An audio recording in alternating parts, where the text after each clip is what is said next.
I think science is really important and beautiful.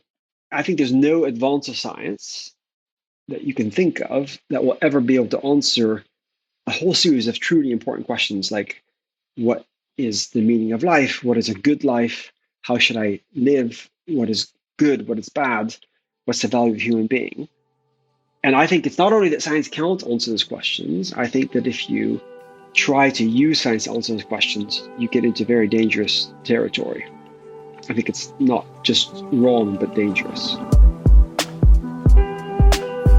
In 2023, you have unprecedented access to information, the good, the bad, and the ignorant.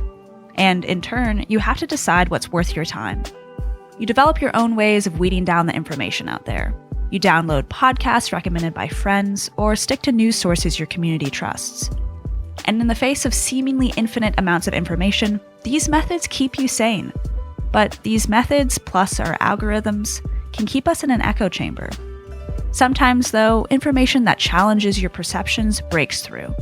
But it's often easy to dismiss that information, sidestep any dissonance you feel by labeling it as uneducated or factually incorrect. But what about when you encounter something that you disagree with from a source you trust? Perhaps a person that's hard to label as ignorant or uninformed. Cass Sunstein, a Harvard law professor, calls these people, quote, surprising validators. They're people we disagree with about something, but we can't dismiss. Here at Veritas, most of our speakers are unexpected validators of Christianity. On the one hand, they are people who are respected and trusted by the university community. They are credentialed by all the right schools, and their research is published in all the right journals. They are, in short, educated and intelligent. But on the other hand, they believe in something radically challenging to academic sensibilities. They believe in Jesus Christ. They believe he is God and that he rose again, and they orient their lives around that reality.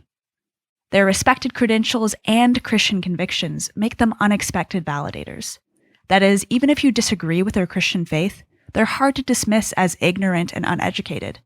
In the words of Cass Sunstein, you may think, if someone like that disagrees with me, maybe I had better rethink. In this episode, you'll engage with this paradox. Our guest is theoretical physicist Dr. Ard Louis. He's on the cutting edge of research about symmetry, and he directs a research lab at Oxford. Yet, for all of his scientific expertise, he doesn't think science alone can answer questions of meaning and purpose. For those questions, he turns to his Christian faith, a faith rooted in a loving creator. In today's interview, I'm joined by Ard and Bethany Jenkins, the Vice President of Media at the Veritas Forum. We discuss Ard's documentary with filmmaker David Malone, Why Are We Here?, and explore whether or not believing that there's meaning in our lives necessitates a belief in God. This is the Veritas Forum podcast, a place for generous dialogue about the ideas that shape our lives. This season, we're exploring meaning and purpose. I'm your host, Carly Regal, and I'm the podcast producer for the Veritas Forum, a Christian nonprofit that hosts conversations that matter across different worldviews. Carly and I watched the first episode of the documentary series, and it follows you and an independent filmmaker, David Malone, as you guys ask the question, why are we here? And you kind of go around and circle around this question of whether we can believe that we have meaning and purpose in the world without believing in a creator or God. Now, Ard, I would have thought that the two of you, if you went on this journey, that you would have interviewed theologians or perhaps religious leaders to explore the question of meaning and purpose, but you guys don't. You primarily interview scientists or philosophers of science. Why did you guys decide to go this route? Well, part of it is because we could go around and talk to people we were interested in talking to, and that's what we'd like to talk to. So David is a very accomplished filmmaker, but mainly science documentaries. That's one of the things he does really well. And so he knows that world really well. And so part of it is you just want to do what you know and understand well. I think the other reason we did it is because in modern worlds, scientists are often something like our high priests. People believe that science brings ultimate truth. And so we thought it'd be good to talk to scientists. And we picked, scientists who have broad interests and might talk a bit more widely than just the science they work on. But we did that because we think it has a lot more cachet and a lot more weight in our world than say theologians might have. And the last reason is because, interestingly, David and I both dislike the idea of scientism, which basically means that science can explain everything. David is an atheist and I'm a Christian, so we're coming at it from very different directions. But we both had we didn't like scientism. And so obviously then you should speak to scientists and to philosophers of science and people that are looking at science. So those are kind of the reasons we did it. But yeah, the most important reason is because we thought these people would be fun to talk to. We do that too. Yeah, exactly. Yeah, that is the real reason. That's why we're on this call with you. But continue. So that's basically it. And part of it was so one of the kind of juxtapositions was that David is an artist and I'm a scientist. And you might naively think that the scientist would not believe in God and the artist, who's a bit more fluffy, would. But those roles were inverted. And so that was part of the fun of doing this together as well, that we came at this from very different directions, but our kind of conclusions were not what you might have naively thought. It's interesting to me that you mentioned that there's this cultural cachet where scientists are really well respected and seen as sort of the high priests of our modern day. But it's also not always been that way.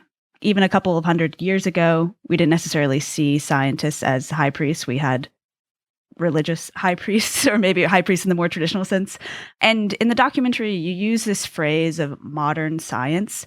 And before we dive deep into this, could you just explain to our listener what you mean by modern science and how it differs from not modern science?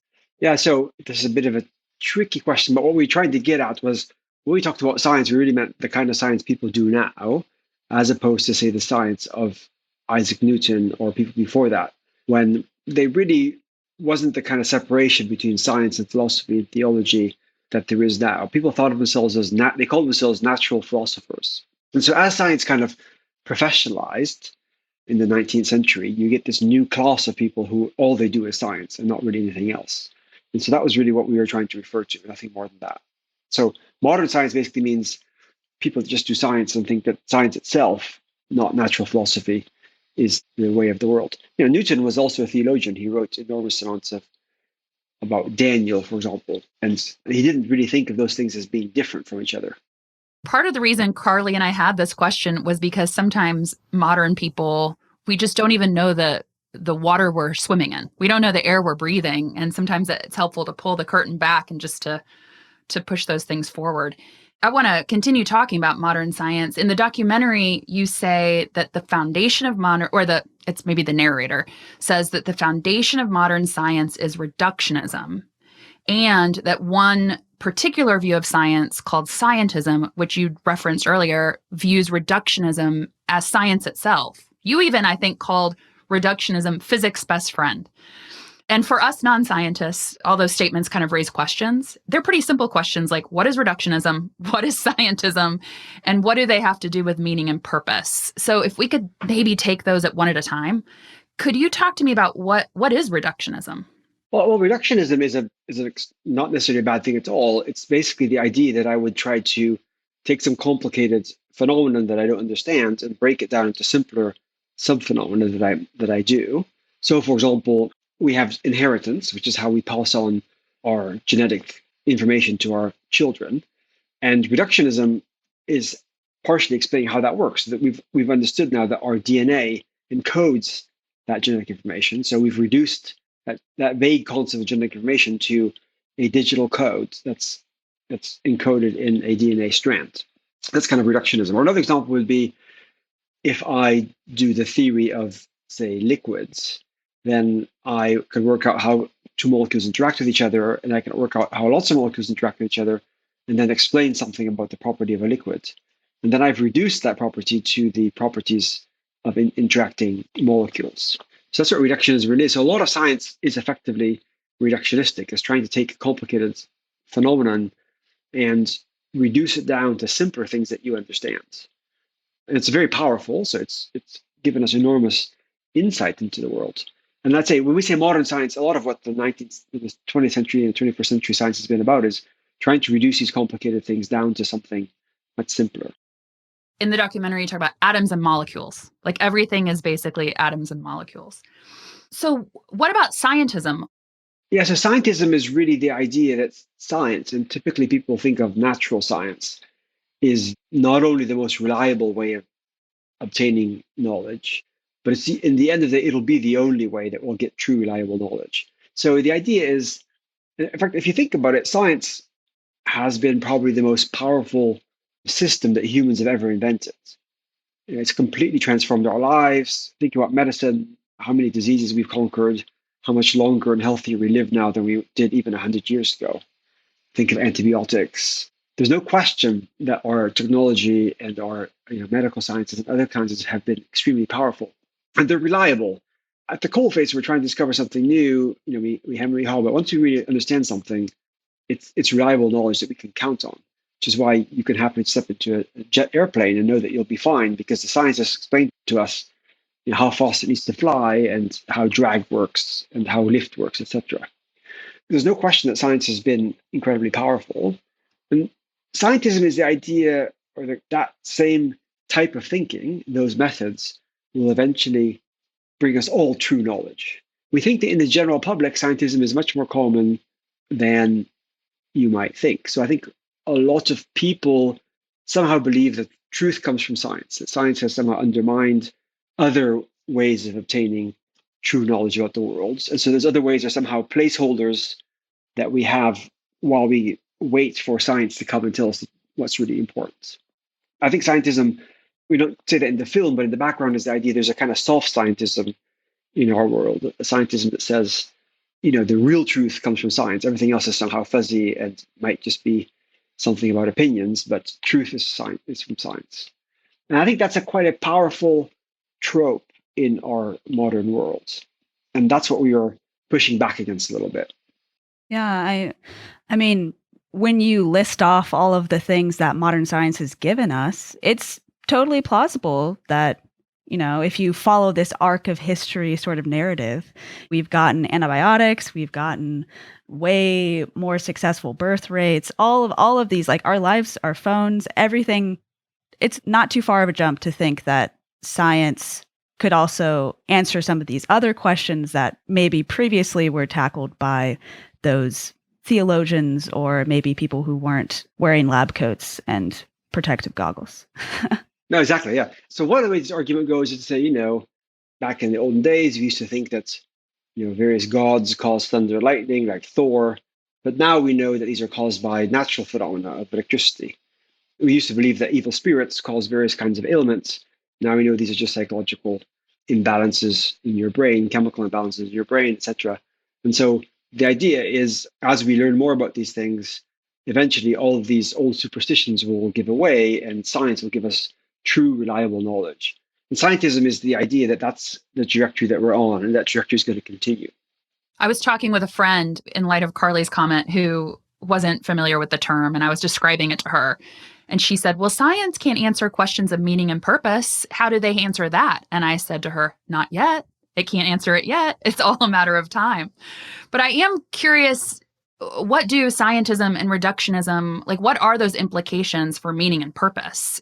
It seems like reductionism is a tool. It could be a tool more than a worldview, but for scientism, it's basically a way to see the world. It seems like those are differentiated in that way. So you could have different implications if you use reductionism as a tool only versus the implications of scientism as a whole worldview. Is that a right way to say that? That's right, yeah. So reductionism, in used correctly, is an extremely useful tool. And I think part of what happens is it's kind of an argument by analogy. So you see that reductionism works really well in science for explaining all kinds of things. And then you say, well, perhaps reductionism will also explain the kinds of things that we typically put into the category of meaning and purpose, love, human values, the value of human beings, those kinds of things, ethics, that eventually reductionism will somehow reduce those down to some kind of a simpler description. And that might be an evolutionary description or some kind of neuronal description, how our neurons are firing. But the idea would be, the reason someone who's a hardcore reductionist will say, eventually we're going to reduce all those things that we now call meaning and purpose and ethics down to some kind of simpler, reduced description. And that's what reductionism is. And that's when reductionism and scientism start to bleed together very closely. because that's the reductionism is a very big part of the scientific method. And therefore, if you believe that that's eventually going to describe these kind of big questions like why are we here? What's the meaning of life? Then you're effectively going into some kind of scientism. Yeah. Well, as someone who gains a lot from valuing the scientific method and valuing reductionism, I'm curious, what's your take on this? I do think that science is the greatest thing that humans have ever invented. I think it's absolutely fantastic. I can't believe that I'm actually paid money to do it. If I wasn't, I would still do it. I think it's incredibly cool, incredibly amazing. I have nothing against science. I think science should be taught more. I think more people should do science. I think governments should spend more money on science. I think that would be good for all of us. So I think science is really important and beautiful. I think there's no advance of science that you can think of that will ever be able to answer a whole series of truly important questions like what is the meaning of life? What is a good life? How should I live? What is good? What is bad? What's the value of a human being? And I think it's not only that science can't answer those questions. I think that if you try to use science to answer those questions, you get into very dangerous territory. I think it's not just wrong, but dangerous. You and David sit down with a philosophy of science professor at Duke who has a different take than you in terms of where your starting points and ending points are. And pretty radically different point than you. You know, he embraces scientism, and you ask him pretty directly, what's your take? And he lists off, there's no God. There is no meaning and purpose in the world. And he's pretty sure of it. And he's actually not confrontational at all. I don't mean to give that impression, but very interestingly, you come away and you say, I understand him. I understand his logic, and there's a certain amount of respect for how he came to that position. How can that be when you guys start and end in different places, but yet you have this respect for how, and maybe respect's the wrong word, maybe it's the right word. How are you interacting with his reasoning there? Well, so I think one of the fun themes of our documentary is that David is an atheist. He believes that at the bottom there's nothing but atoms and molecules. But David also believes that there is meaning and purpose and good and evil, etc., and that these are true moral facts about our world, and that these are also ones that we can access without too much difficulty. And so I think that Alex Rosenberg, who's a very good philosopher, helps us because he basically says, I also believe there's nothing but atoms and molecules. And once I have that belief, I take those premises and work out their conclusions. The only conclusion is that the universe has no purpose, that there's no difference between right and wrong, at least there's no moral difference between them. What's the difference with the mind and the brain? They're identical. The mind is the brain. We have no free will, because if our behavior is just caused by neurons firing in our brain, then we may think we've got free will, but that's just an illusion. And so when we asked them, basically, well, how do you know these things are true? We said, well, look at the advances of science. It's so powerful. Eventually, we're going to understand all these things, and we'll realize that even things like love are nothing more, but can be reduced down to some kind of chemical or physiological interactions. And so they're nothing but those things. And this kind of nothing buttery is a very classic argument from scientism or from reductionism, where you say these higher order descriptions are nothing but the outcome of something much simpler and reduced. And so I agree with Alex that if you believe there's nothing but atoms and molecules, there's just a physical universe with things bouncing off each other, then you're kind of pushed to these conclusions.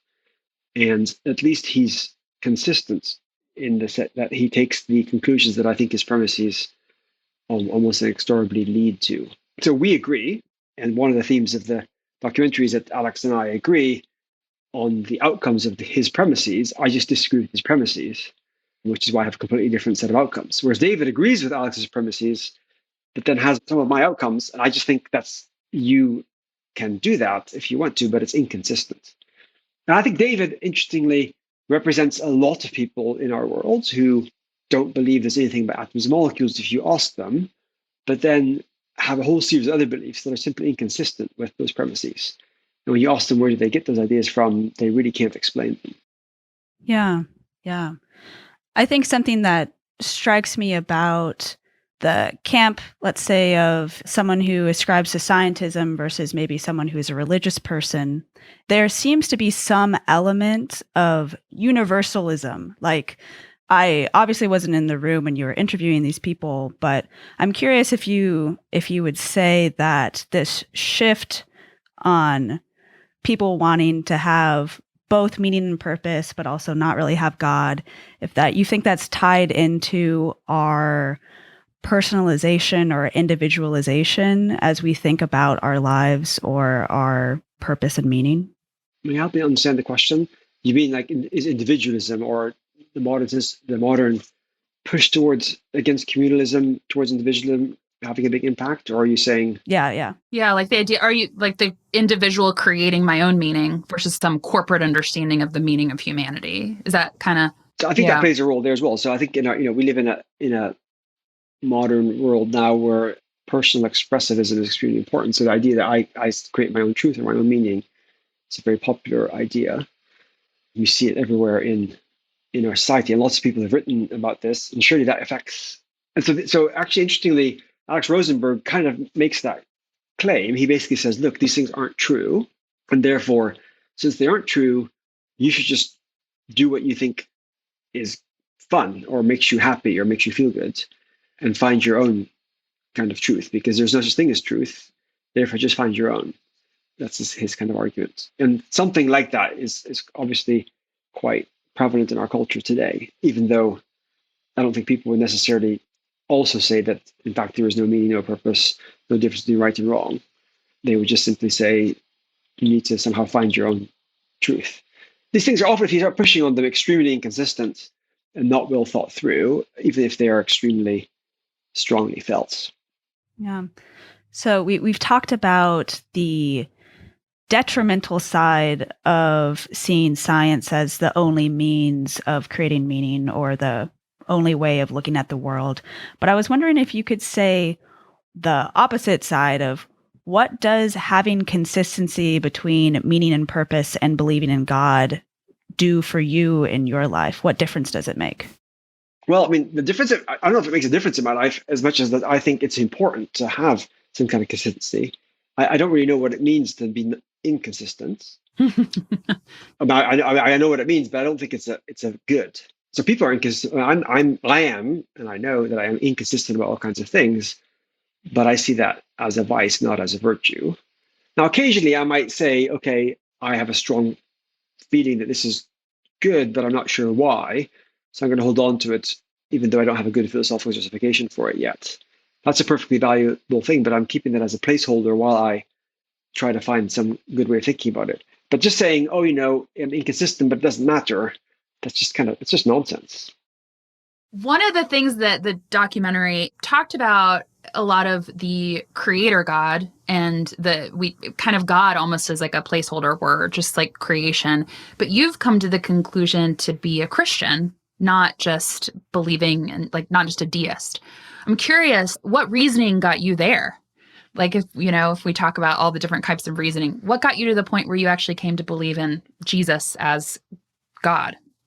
Well, maybe I'll caveat that first by saying what I don't want to say is that thinking about these bigger questions, including the impact on your life and on your set of values of believing that Jesus is who he said he was, these things are easy. I think they're much harder than science. So I might take a little sidestep and then come back to that question. That's okay. So one of my favorite philosophers is Alvin Plantinga, and he is talking at some point about scientism effectively, and he says scientism is a little bit like this. It's like the drunk who loses his keys, and you find them looking under the lights, okay, the street light. And then he says, help me find my keys. I've lost my keys. So you start looking. At some point, you realize you've searched everywhere and it's not there. Then you ask them, where did you lose them? He says, well, I don't know where I lost them.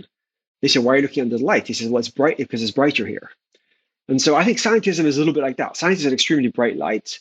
And if you think that it's going to find all the answers, it's a bit like only looking under that bright light because that's where you can see stuff, and just ignoring anywhere else where you might have lost your keys. And the reason I like that example, I don't think I take it one step further than Plantinga does. He basically uses that to say why scientism is nonsense. But I think what he meant, and I think is in there in the illustration, is that a lot of the other truth is actually a bit further away from the light. It's a bit more gray, a bit darker, and the key might be a bit further away. So it's harder to adjudicate. So I think on these big questions of meaning and purpose and religious questions, they are harder to adjudicate. They're not as straightforward as science, and the scientific method is not necessarily always the right way of discovering these kinds of truths. But that doesn't mean that there aren't lots of really good rational ways of thinking about these things. So for Christianity, for example, it's really important that the Bible, which we believe is God's revelation to us, would be consistent, that it basically doesn't say nonsensical things or contradict itself in some kind of important way. These are all the kinds of properties you'd expect to have from revelation from God.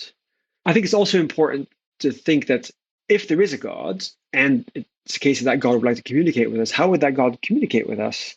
It's not at all straightforward. God is not just some kind of being out there in the sky that we can look at and will say something to us. God is the reason why the universe exists. If God would stop sustaining the universe, it wouldn't slowly grind to a halt. It would simply stop existing. So God is far, far, far beyond our understanding or our imagination. It's just so far beyond, we have no idea how to even grasp it. So then, how would such a God communicate with us? Well, one way such a God might communicate with us would be through some kind of written word, like a Holy Scripture. So it's not surprising. You might want to therefore look for something of that nature and ask yourself, do those Holy Scriptures have the kind of properties that you might expect from something like Holy Scripture? That's a perfectly rational and reasonable search. The other thing that you might want to think about is, how else would a God like that communicate to us? So I'll tell you a story. When I was a student, actually at Cornell, I lived in a student house, and one of my housemates loved tropical saltwater fish. So they're absolutely beautiful. They're very expensive. If you're a student, you're not very rich. So they were a big chunk of his disposable income. We had this tank. He used to nick various stuff from the chemistry department to measure the pH of the water or the salt content, because these fish are very sensitive. You don't do it just right, they basically go belly up and die. And we had all these different foods that we give them: frozen shrimp and 3 or 4 other ones. But in spite of all this care and money and love for the fish, every time we'd go to the tank to feed them, they would just cower away behind their stones in terror. And so one day I was looking at this and thinking, how would I communicate to the fish my love for them and my desire for them to flourish? Well, one way might be for me to become a fish and speak to them in whatever fish language is. And so the idea that God might come to earth in human form is very similar to the idea that I had about my fish tank. It's a way of communicating. And although the distance between me and the fish is much smaller than the distance between God and us humans, the idea that God would come to earth in human form, as we believe happened in the life of Jesus Christ, is a very natural and not surprising thing once you assume that there is something like a creator God who cares about us, who's not just a remote God. All those things kind of make sense of the world. But then there's another step, I would say, which is, would such a God communicate to us only in purely rational ways? Well, that would be surprising, because people's ability to comprehend rational arguments varies depending on their genetics, but also on their, how much leisure time they've had to work on these things. So those of us who are brought up in wealthier backgrounds where we could study at school, at some point are better equipped to understand those arguments than somebody who basically had to work from the time they were a small child and never was properly schooled. And it'd be strange if a God would be easily accessible by those people that are privileged and not by those that are unprivileged. So that tells you that you also should expect there to be other ways of interacting with God than ways that are purely cognitive. Christian religious tradition has lots of ways of doing so, and lots of good kind of principles about how to do that well and how to do that poorly. So all those things are actually, once you think about them, once you say, let me assume there is a God as a starting point, and then ask yourself, what would that God maybe communicate? How would such a God communicate with us? It's not to me surprising that we see the kinds of things that I found in the Christian life. So that's different from saying that it's a rational thing from start to finish, but it's certainly not irrational, and it's certainly very plausible that it would be this way. Ard, the number of times I've Googled, what does my dog mean when he's putting his paw on my arm? What is my dog? Like the same questions you have about fish, I ask the same questions about my dog. Yeah, it's kind of fascinating, isn't it? So you think just fascinating. And you ask yourself, how can I communicate? Sometimes if you have a pet, sometimes they seem to understand you. Sometimes you're thinking like, what is going on? How can I communicate to them? And I think the distance between us and our pets is, minuscule compared to the distance between God and us. The other part of the analogy is the assumption of love, that there's a love that's driving that communication. It's not this rational thing either in some ways. It's beautiful. Beautiful, yeah. Yeah. So the idea would be, it could be that there's a God who just simply does not love us, right? There could be an evil God. Those are all things possible. And then but the point is, if there's a God who loves us, what would that God be like? And how might that God communicate to us?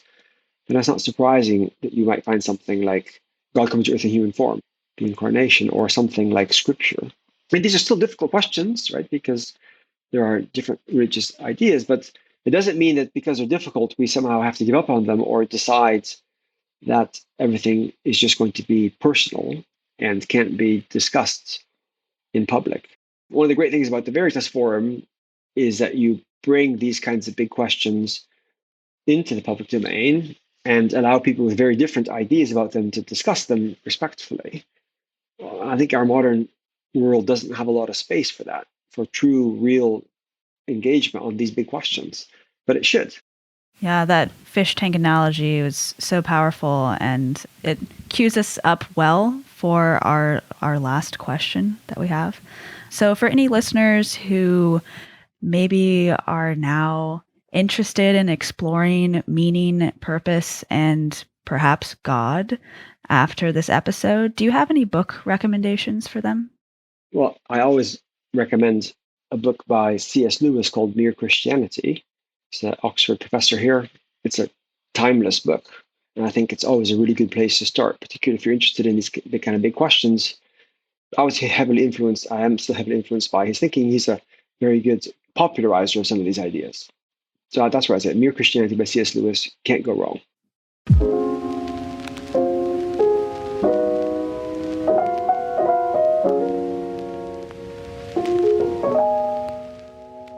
Next week, you'll hear another forum that delves into science's ability to speak to meaning and purpose. The speaker is Dr. Troy Van Voorhees, and he's a chemist at MIT. You won't want to miss it. Thanks for listening. If you enjoyed this episode, take a second to subscribe, rate, and review this podcast. We love hearing from you. Our production is led by me, Carly Regal, and the team at Resonate Recordings. Thanks to Bethany Jenkins and Seth Bollinger for providing content editing and audio support for this episode, and to Heather Beloga for coordinating all of our production needs. Thanks also to our guest today, Dr. Ard Louis. You can check out his documentary, Why Are We Here?, on the streaming platform CuriosityStream, or by clicking the link in the podcast description. Thanks also to our incredible partners who help support Veritas and make sure these conversations are possible. And a final thanks goes to you, the listener. Thanks for listening as we explore the ideas that shape our lives.